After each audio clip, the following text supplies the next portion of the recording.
Now, remember Donald Trump, one of very few American presidents who didn't start any wars. Yes, a lot of people loved to hate him, and then there were those who just loved him.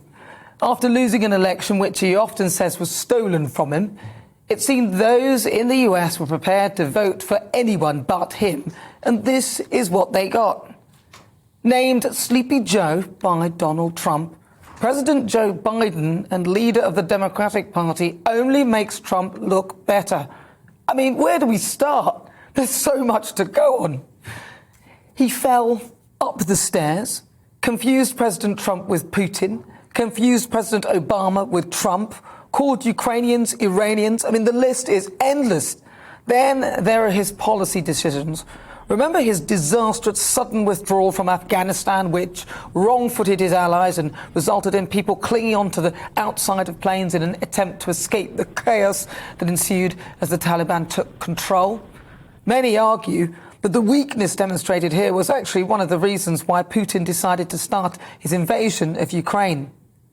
Even in what appears to be his better moments, like the speech the other week when he said out loud what we were all thinking about Vladimir Putin, I personally agreed with him, but his people went to great lengths to dumb down his comments. For God's sake, this man cannot remain in power. God bless you all, and may God defend our freedom, and may God protect our troops. He apparently went off script, and you can literally feel the tension in the room from his team when he does that. And now, his latest gaffe, where he just finished delivering a 40-minute speech.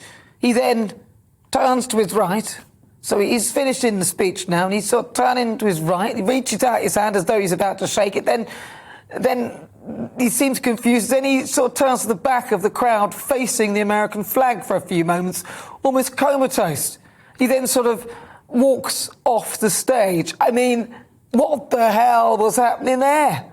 People have tried to make excuses for this, saying that he was addressing the audience to the side of the stage, but that doesn't explain why at one point in his speech he said that he served as a full professor at the University of Pennsylvania, even though he's never ever taught a class there. Joe Biden is rarely allowed to take questions because even his own team don't have any confidence in him, which is a very bad sign. I mean, they're on tenterhooks every time he speaks, and even die-hard Democrats who voted for him are turning away in their droves.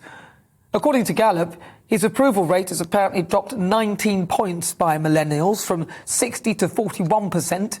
Generation Z have also lost confidence in his approval, slipping by 21%. He's losing the older generation, minorities. I mean, he's pretty much losing everyone. Look, when are people going to admit that he's not the full ticket?